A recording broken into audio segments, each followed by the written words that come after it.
नमस्कार दोस्तों, NIOS गुरु channel में आपका स्वागत है। दोस्तों, प्रारंभिक शिक्षा में डिप्लोमा कर रहे हमारे सभी शिक्षक साथी पाठ्यक्रम 508 प्राथमिक स्तर पर कला, स्वास्थ्य और शारीरिक शिक्षा का अधिगम से संबंधित इकाई 2 दृश्य कला तथा शिल्प के हम महत्वपूर्ण प्रश्नोत्तर आप लोगों के लिए लेकर के आए हैं, जो कि आपकी आगामी परीक्षा के लिए बहुत ही उपयोगी होंगे। दोस्तों, जिन शिक्षक साथियों ने हमारी पूर्व की पुस्तिकाओं का अध्ययन किया होगा, 501 से लेकर के 507 तक के जो पेपर्स आपके हो चुके हैं, उसमें 100% जो क्वेश्चंस जो सिलेक्ट मैं क्वेश्चंस आप लोगों को देता हूं, वही समस्त क्वेश्चन आंसर पेपर में आए हुए थे, जिसका वीडियो भी मैंने बताया था। बहुत सारे शिक्षक साथियों ने उसको देखा भी होगा। दोस्तों, वीडियो प्रारंभ करने से पहले जिन शिक्षक साथियों ने अभी तक हमारा यूट्यूब चैनल NIOS गुरु को सब्सक्राइब ना किया हो, उसे अवश्य सब्सक्राइब कर लें तथा वीडियो देखने के बाद दोस्तों कमेंट अवश्य करें, आपको हमारा वीडियो कैसा लगा, जो प्रश्नोत्तर का चयन है वह कैसा है, क्या आपके लिए उपयोगी है या नहीं है। जैसा भी है आप कमेंट अवश्य करें और शेयर और लाइक करना ना भूलें। तो आइए दोस्तों चलते हैं हम इस इकाई से। जो महत्वपूर्ण प्रश्न है, लाल, नीला, पीला रंग है, प्राथमिक, द्वितीय, तृतीयक या गहरे रंग। तो इसका सही उत्तर है दोस्तों ए, प्राथमिक रंग। दूसरा प्रश्न है, ग्रेफाइट पेंसिल का उदाहरण है HB, 2B, AH या H। इसका सही उत्तर है AH। अगला प्रश्न है, छायांकन के लिए उपयुक्त पेंसिल का प्रकार है 2B, H, 2H या B। तो इसका सही उत्तर है A, 2B। अगला प्रश्न है, हमारे प्रतिदिन के जीवन के लिखने के लिए कैसी पेंसिल प्रयोग की जाती है HB, 4B, B या 6B। इसका सही उत्तर है B, अर्थात इसका ऑब्जेक्ट C और आंसर इसका B पेंसिल। तेल आधारित क्रियांश प्रयुक्त किए जा सकते हैं सीसा, प्लास्टिक, मृदभांड या उपर्युक्त सभी। तो इसका सही उत्तर है D, उपर्युक्त सभी। नेक्स्ट, पेस्टल माध्यम सर्वप्रथम किसके द्वारा प्रयुक्त किया गया था A, मार्को पोलो, B, मकबूल फिदा Hussain, C, Leonardo da Vinci या D, इनमें से कोई नहीं। इसका सही उत्तर है C, लियोनार्डो दा विंची। अगला प्रश्न है, गेरू से कौन सा रंग प्राप्त किया जा सकता है A, भूरा, काला, पीला, गहरा या हरा। तो इसका सही उत्तर है A, भूरा। अगला प्रश्न है, कैनवास पर पेंटिंग में प्रयुक्त होने वाला रंग है प्रत्यक्ष रंग, तेल रंग, जल रंग या पेंसिल। इसका सही उत्तर है B, तेल रंग। अब दोस्तों हम बढ़ते हैं लघु उत्तरीय प्रश्नों की ओर कि इस इकाई से कौन कौन से महत्वपूर्ण लघु उत्तरीय प्रश्न हैं जो कि आपके लिए उपयोगी होंगे। महत्वपूर्ण प्रश्न जो कि आपके आगामी परीक्षा के लिए आ सकते हैं, आप इनको अवश्य तैयार कर लें। पहला प्रश्न है, सामग्री से आप क्या समझते हैं। तो सामग्रियां घटक या उपकरण वह है जो कि एक सृजनकर्ता द्वारा कलाकार सृजित करने के लिए अपेक्षित हैं। विभिन्न कला सामग्रियां जैसे कि पेंसिल, रंग, ब्रश, गोंद को अभिव्यक्त के एक साधन के रूप में प्रयोग से समानुपात, गहराई, प्रकाश, छाया और स्पर्श अनुभव की संवेदना विकसित करने के लिए बच्चों को प्रोत्साहित किया जाना चाहिए। तो दोस्तों यह सामग्री है, सामग्री हमारी जो चित्रकला या कला में प्रयोग की जाती है। अगला प्रश्न है, पेंसिल क्या है। बाजार में पेंसिल के कितने प्रकार उपलब्ध हैं। बहुत ही महत्वपूर्ण प्रश्न है। पेंसिल के सभी लोगों ने पेंसिल का प्रयोग किया होगा, लेकिन पेंसिल कितने प्रकार की होती है यहाँ आपको हम बता रहे हैं। पेंसिल के मुख्य रूप से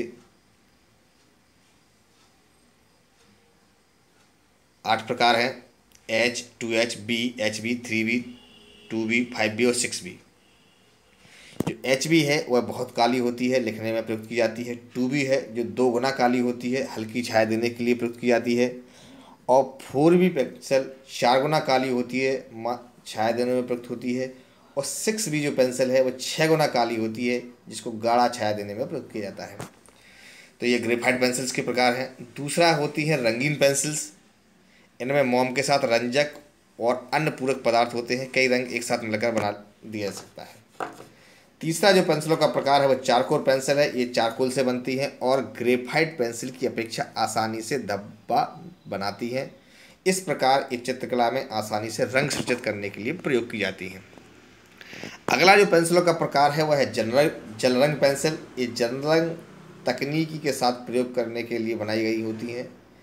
इन पेंसिलों द्वारा बनाए गए धब्बों को पानी से संतृप्त किया जा सकता है और ब्रश की सहायता से फैलाया जा सकता है। जो बच्चे ब्रश का प्रयोग नहीं कर सकते हैं और फिर भी जल रंग का प्रभाव देना चाहते हैं तो इन पेंसिलों का प्रयोग कर सकते हैं। इनसे रंग भरने के पश्चात पानी की एक सतह डाली जा सकती है जो कि जल रंगों का एक अच्छा प्रभाव देती है। अगला प्रश्न है, पेस्टल रंग से क्या तात्पर्य है? पेस्टल रंग के विभिन्न प्रकारों का वर्णन कीजिए तथा रंग करने की प्रभावी विधि कौन सी है, बताइए। तो पेस्टल रंग किसे कहते हैं? पेस्टल रंग एक वर्तिका के रूप में होता है जो कि पाउडर रंगों के संयोजन से संयोजित होता है। पेस्टल रंग विभिन्न प्रकार का होता है जो निम्न है। एक सूखा पेस्टल, यह दो प्रकार का होता है, कठोर पेस्टल और मुलायम पेस्टल। तो कठोर पेस्टल की क्या विशेषताएं हैं? उच्च संयोजक होता है, बाह्य रेखा खींचने में प्रयुक्त होता है, कम रंग कम चमकीले होते हैं और स्थिरांक इसका अपेक्षित नहीं है।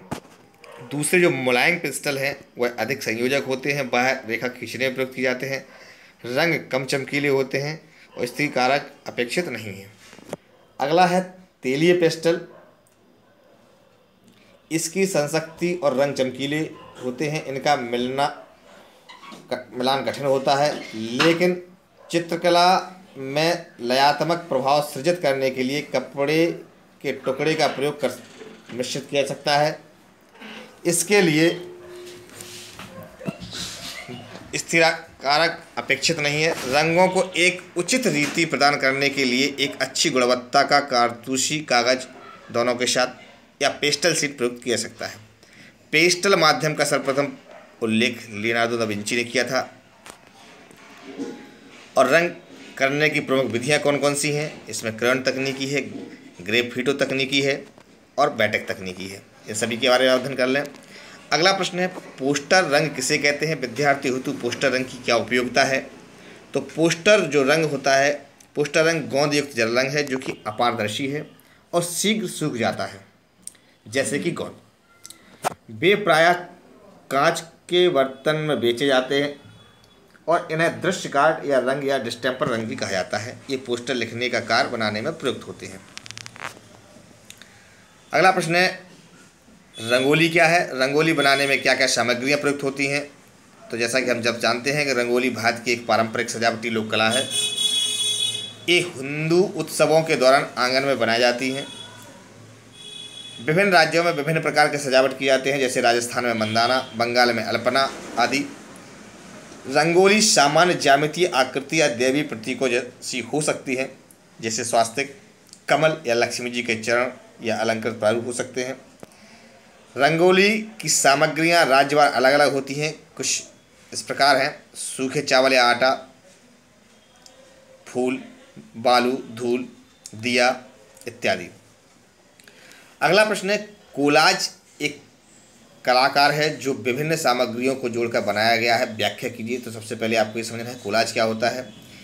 कई प्रकार के कलाकार जैसे कोलाज, रंगोली, कक्षा कक्ष, पुष्पष्ट, मंच संचालन उपकरणों को मिश्र सामग्री से बनाया जा सकता है जो कि कम लागत, विषहीन, पारंपरिक हो सकती है।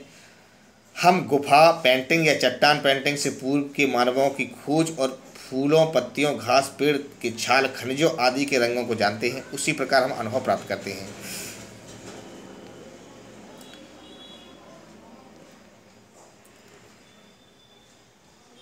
अगला प्रश्न है, शिल्प सामग्री से क्या तात्पर्य है? हमारे चारों ओर कौन कौन सी शिल्प सामग्री उपलब्ध है?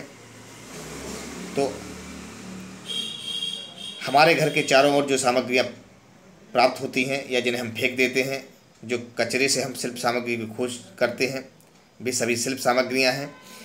कुछ अन्वेषण अनपेक्षित परिणाम दी जाती हैं। यह सामग्रियाँ बहुत ही उपयोगी होती हैं। उपलब्ध शिल्प सामग्रियाँ निम्न हो सकती हैं, जैसे कि प्लास्टिक बर्तन और बोतल, खाली डिब्बे, खाली कार्डबोर्ड के डिब्बे और कार्टून्स, पुराने टूथब्रश, पुरानी बोतल के प्लास्टिक के ढक्कन, पत्रिकाएँ और समाचार पत्र, पुराने और फटे कपड़े, सुतली, धागे, मोती, गोटा, बिंदी, चूड़ियाँ, टाइल्स, स्विचें आदि। पेंटिंग में प्रयुक्त होने वाले रंगों के प्रकारों की व्याख्या कीजिए। पेंटिंग में कौन कौन से रंग प्रयोग होते हैं? यह निम्न प्रकार के हो सकते हैं: प्रत्यक्ष रंग, तेल रंग और जल रंग। जो प्रत्यक्ष रंग है, इसके अंतर्गत सूखी पेस्टल, क्रेयॉन्स, रंगीन पेंसिल आती हैं। ये छोटे बच्चों द्वारा आसानी से प्रयुक्त की जा सकती हैं और रंग करने के लिए प्राथमिक स्तर पर बच्चों को परिचित कराया जाना चाहिए, क्योंकि ये किसी सख्त उपकरण को नहीं जानते। दूसरा तेल रंग है। ये ट्यूब में उपलब्ध होते हैं। इन्हें पेंटिंग के लिए तारपीन के तेल में पतला किया जाता है। पेंटिंग सामान्यतः बोर्ड या कैनवास पर की जाती है। ये बड़े बच्चों द्वारा प्रयुक्त किए जाते हैं, जिसके लिए अधिक उपकरण अपेक्षित हैं, जो व्यवस्थित करने में कम मुश्किल है। तीसरा है जल रंग, या जिसे पोस्टर रंग भी कहते हैं। तेल ये पेंटिंग की अपेक्षा जल रंग प्राचीन है। सामान्यतः एकमात्र माध्यम पानी आवश्यक है। जल रंग पारदर्शी होते हैं, अतः इसकी एक या अधिक परतें पेंट की जा सकती हैं। जल रंग पेंटिंग में प्रत्येक को विशाल क्षेत्र प्रदान करता है, जैसे वे रंगीन पेंसिल, पेस्टल, कलम, स्याही या कोई भी चीज़ जो पानी के साथ संयोज्य हो के माध्यम से प्रयुक्त की जा सकती है। अगला प्रश्न है, फोल्डर किसे कहते हैं? फोल्डर का निर्माण कैसे करेंगे? तो फोल्डर की एक प्रस्तुति, संगठन और अभिलेख के लिए खुले कागजों या दस्तावेजों को एक अंदर साथ रखना है। इसका आवरण सीटों को पकड़ने के लिए क्लिप के साथ मोटे कागज से बना होता है। फोल्डर का निर्माण फोल्डर हस्तनिर्मित कागजों या कार्डबोर्ड आदि से बनाया जा सकता है। बाजार में प्लास्टिक फोल्डर उपलब्ध हैं। हमारी ज़रूरतों के अनुसार फोल्डरों को हम नाम दे सकते हैं। तो फोल्डरों का उपयोग क्या है? बच्चों के अनुच्छेदों, शिल्प सामग्रियों, कलाकार के फोटो के भंडारण के लिए फोल्डर प्रयुक्त किया जा सकता है।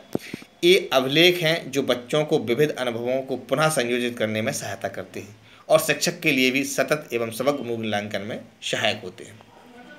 आइए दोस्तों, हम चलते हैं दीर्घोत्तरीय प्रश्नों की ओर कि इस इकाई से महत्वपूर्ण दीर्घोत्तरीय प्रश्न कौन कौन से हैं। पहला प्रश्न है, दृश्य कलाओं और शिल्पों की विभिन्न विधियों के साथ अन्वेषण एवं प्रायोगिकरण की व्याख्या कीजिए। तो दृश्य कलाओं और शिल्पों की जो विभिन्न विधियां हैं, पहली है चित्रकला और पेंटिंग, दूसरी खंड ब्लॉक पेंटिंग, जिसके अंतर्गत आता है सब्जी की छपाई, प्रकृति की छपाई। तीसरा है कोलाज निर्माण। के कोलाज के बारे में जैसा कि हमने बताया था, कोलाज एक फ्रांसीसी शब्द है जिसका अर्थ है चिपकाना। विभिन्न प्रकार की चीज़ों को लेकर के हम इसको चिपकाते हैं।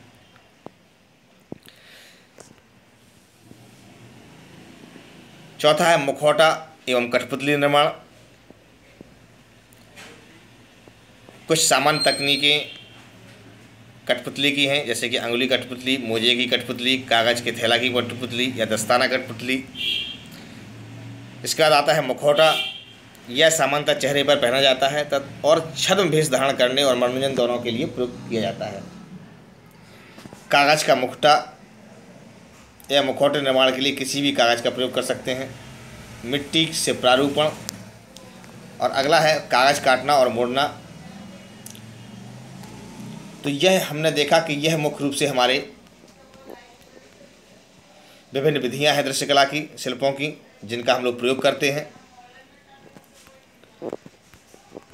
अगला प्रश्न है, दृश्य कला से क्या तात्पर्य है? दृश्य कला के आधारभूत सिद्धांत एवं मौलिक सिद्धांत की व्याख्या कीजिए। तो कला के आधारभूत सिद्धांत निकटस्थ पर्यावरण से समझ बनाने और अन्वेषण के माध्यम से कला को समझने के लिए कुछ आधारभूत सिद्धांत हैं, जैसे कि रेखा, विभिन्न प्रकार की रेखाएं खींचना, आकार देना, ज्यामिति का प्रयोग करना, इसमें आकार में वृत्त, वर्ग या त्रिभुज आदि का प्रयोग कर सकते हैं। आंकिक प्रकृति के व्युत्पन्न आकार जैसे फूल आदि का प्रयोग किया जा सकता है। आकृति, यह एक आकृति जिसमें त्रिआयामी गहराई या मोटाई दे सकते हैं। रंग, किस प्रकार का रंग हम प्रयोग करें? उदाहरण के लिए प्राथमिक रंग जैसे लाल, पीला, नीला। द्वितीयक रंग जो कि प्राथमिक रंगों को मिला के बनाया जाता है, जैसे लाल पीला मिलकर के नारंगी बनता है। कुछ चटकीले रंग होते हैं, लाल पीला नारंगी। उदासीन रंग जैसे कि बैगनी, हरा और नीला। इसके अलावा स्थान की आवश्यकता होती है। क्षेत्र जहाँ कला रूप सृजित किया जाता है वह स्थान कहलाता है। बनावट, किस प्रकार की हमें बनावट रखनी है, यहाँ पर एक उदाहरण दिया गया है। इसके अलावा मूल्य, एक रंग का हल्कापन और गाढ़ापन ही उसका मूल्य है। जैसा कि हम जानते हैं, दृश्य कला एक विचार, एक संकल्पना, एक अनुभूति, एक संवेग आदि का संप्रेषण है। प्रभावी संप्रेषण के लिए एक शिक्षक को दृश्य कला के मौलिक सिद्धांतों की जानकारी होनी चाहिए। एक शिक्षक के लिए आवश्यक नहीं है कि वह बच्चों के मूल सिद्धांतों की शिक्षा दे, लेकिन एक शिक्षक को एक मददगार या परामर्शदाता के रूप में इन मूल सिद्धांतों को जानना चाहिए। दृश्य कला के मौलिक सिद्धांत क्या क्या हैं? परिदृश्य, संतुलन, संतुलन में आपका संतुलित और असंतुलित दोनों आते हैं, और सामंजस्य तथा लय, यह दृश्य कला के मौलिक सिद्धांत हैं। तो दोस्तों, इन सभी प्रश्नों को आपको तैयार करना है, यह आपके आगामी परीक्षा के लिए बहुत ही उपयोगी है। हम आप तक जो भी यूनिट्स हैं आपकी मॉड्यूल 508, 509 और 510 सभी के क्वेश्चन आंसर आप तक पहुंचाएंगे। आप हमारे यूट्यूब चैनल NIS गुरु के साथ जुड़े रहें। इसे लाइक, शेयर और सब्सक्राइब करना ना भूलें। धन्यवाद।